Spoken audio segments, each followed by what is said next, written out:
और ये 3,85,000 किलोमीटर दूर वाला सफेद सा गोला हमारे ग्रह पृथ्वी का पुराना साथी है। हमारे सूर्यमंडल में बहुत से प्लैनेट्स हैं जिनके कई सारे चांद है, लेकिन हमारा सिर्फ एक ही है जो 4.5 बिलियन सालों से हमारे साथ है। यहाँ तक प्लूटो जैसे बौने ग्रह के भी 5 चांद हैं जिन्हें हम साइंटिफिकली नेचुरल सैटेलाइट्स कहते हैं। तो ये जान के आपको जरूर लगता होगा कि ऐसा क्यों है, और क्या अगर हमारा यही इकलौता चांद नहीं होता तो क्या पृथ्वी जैसे हमें आज दिखती है वैसे ही होती, या फिर यहाँ जीवन भी संभव नहीं हो पाता। तो आज के इस वीडियो में हम इन्हीं सवालों के जवाब खोजेंगे, जिन्हें जान के आपको हमारे चांद के लिए एक नया सम्मान जरूर उमड़ उठेगा। तो सबसे पहले तो आपको पता होगा कि हमारे नजदीकी ग्रह मार्स के पास 2 चांद है, और जुपिटर और सैटर्न दोनों के पास 60 से भी ज्यादा चांद है। यूरेनस के पास 27 है, नेपच्यून के पास 14, और जैसे हमने कहा प्लूटो के पास 5। तो ये सभी ग्रहों के पास इतने चांद कैसे हैं? वेल, इसके पीछे ये वजह है कि ग्रहों को चांद यानी नेचुरल सैटेलाइट्स 3 में से एक वजहों के कारण मिलते हैं। एक वजह है कि कोई दूसरा ऑब्जेक्ट वो ग्रह से टकरा जाता है और उस ग्रह का एक भाग निकल के एक चांद बन जाता है, बिल्कुल उसी तरह जैसे हमारे अपने पृथ्वी के चांद के साथ हुआ। दूसरी वजह यह है कि ग्रह अपनी ग्रेविटी के वजह से किसी गुजरते हुए ऑब्जेक्ट को अपने चपेट में ले लेता है और वो ऑब्जेक्ट उसे ऑर्बिट करने लग जाता है। और तीसरी और फाइनल वजह है एक्रीशन डिस्क्स के द्वारा। आपने अक्सर देखा होगा कि सैटर्न, जुपिटर, यूरेनस और नेपट्यून के रिंग्स होते हैं। ये बेसिकली बर्फ, पत्थर और मिट्टी के पार्टिकल्स होते हैं जो उस प्लैनेट को ऑर्बिट कर रहे होते हैं। कुछ सालों बाद इनमें से ही मैटर ग्रेविटी के वजह से आपस में कोएलिस यानी संगठित होने लगते हैं एक आकार में, जो फिर एक चांद बन जाता है। ये एक्सप्लेन करता है कि ये गैस जायंट्स के पास इतने चांद कैसे हैं। लेकिन एक प्लूटो जैसा छोटा ग्रह तो इस मामले में इतना लकी नहीं हो सकता, पर यहाँ सिर्फ उसके क्यूपर बेल्ट में स्थित होने के वजह से ये संभव हो पाया है। क्यूपर बेल्ट बर्फीले पत्थरों का एक विशाल सा बेल्ट है, जिसमें से कुछ पत्थरों के टकराने से और कुछ को प्लूटो द्वारा अपने ग्रेविटी में कैद करने के वजह से आज इस छोटे से ग्रह के पास भी 5 चांद है। और दूसरी तरफ मरक्यूरी और वीनस के सूरज के नजदीक होने के वजह से यहाँ एक भी चांद नहीं है। पर हम पृथ्वीवासियों को नसीब से एक चांद मिला है, जिसे हमें शायद संभाल के रखना चाहिए, राइट? वेल, चलिए पता लगाते हैं ताकि आपको ये मालूम पड़ सके कि इस बात में कोई दो राय नहीं है। क्या होगा अगर चांद आसमान में नहीं होता तो सबसे पहले तो आप ये बिल्कुल अंदाजा लगा सकते हो कि रातें कितनी अंधेरी दिखेंगी।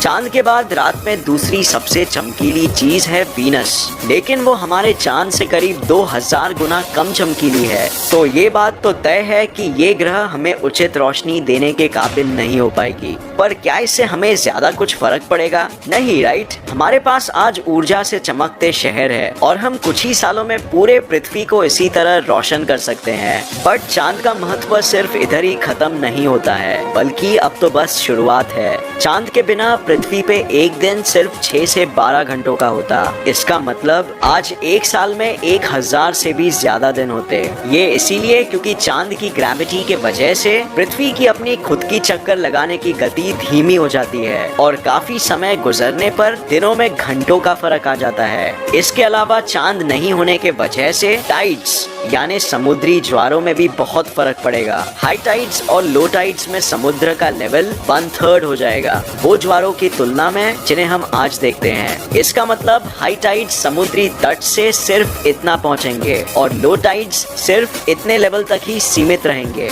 इसके अलावा हम कभी सूर्य ग्रहण और चंद्र ग्रहण भी नहीं देख पाएंगे। चांद के बिना हमारे आसपास कुछ रहेगा ही नहीं जो सूरज की रोशनी को ब्लॉक कर सके। लेकिन ये सब बदलाव भी कुछ नहीं है घबराने के लिए उनके कंपैरिजन में जिनसे हमें असल खतरा है। जैसे हम जानते हैं कि पृथ्वी अपने एक्सिस पे 23.5 डिग्री टिल्टेड यानी टेढ़ी है और इसी वजह से यहाँ मौसम भी होते हैं। पर ये बारीक बैलेंस एक्चुअली सूरज और चांद के ग्रेविटी के इन्फ्लुएंस के वजह से बनता है। अगर चांद को निकाल दिया जाए तो हम सबसे शक्तिशाली पृथ्वी को स्थिर रखने वाले बल को भी निकाल देंगे और इससे होगा ये कि वो बारीक बैलेंस बिगड़ जाएगा और फिर सिर्फ सूरज की ही ग्रेविटी का प्रभाव हम पे बचेगा, जिससे पृथ्वी वॉबल यानी चारों बाजू हिलने लगेगी। सीजन्स यानी मौसमों पर बहुत बुरा प्रभाव पड़ेगा। ठंड का मौसम, बारिश का मौसम और गर्मी का मौसम नहीं रहेगा। सब कुछ पलक झपकाने की तेजी से गुजर जाएंगे। हर कुछ घंटों में तापमान ऊपर नीचे होता रहेगा। दोपहर को तापमान 50 डिग्री तक हो सकता है और रात में -22 डिग्री सेल्सियस। ये हम इंसानों और अन्य जानवरों की प्रजातियों को मजबूर कर देगा अब तक के सबसे बड़े नेचुरल सिलेक्शन की प्रक्रिया में भाग लेने के लिए, जहाँ सिर्फ वो जीव ही जीवित रह पाएंगे जो ऐसे कठोर परिस्थिति में भी अपने आप को ढाल पाएंगे।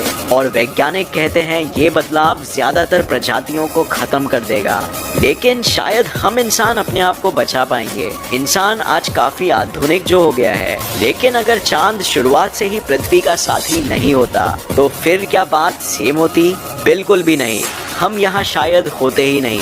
पृथ्वी का वातावरण ऐसा बन ही नहीं पाता कि एक जीव मंडल उत्पन्न हो पाए। ये इसीलिए क्योंकि 4 बिलियन सालों पहले जब पृथ्वी और चांद नए नए बने थे तो चांद पृथ्वी से आज के मुकाबले करीब आधे दूरी पे था, और चांद के करीब होने के वजह से वो अपने गुरुत्वाकर्षण का और भी ज्यादा प्रभाव पृथ्वी पर डाल सका, और इस वजह से उस समय की तेज घूमती हुई पृथ्वी काफी हद तक स्टेबलाइज यानी स्थिर हो सकी। इस तरह पहली बार जन्म ले पाए जिंदगी के मॉलिक्यूल्स आरएनए और डीएनए, जिन पर आज पूरे पृथ्वी का जीव मंडल आधारित है।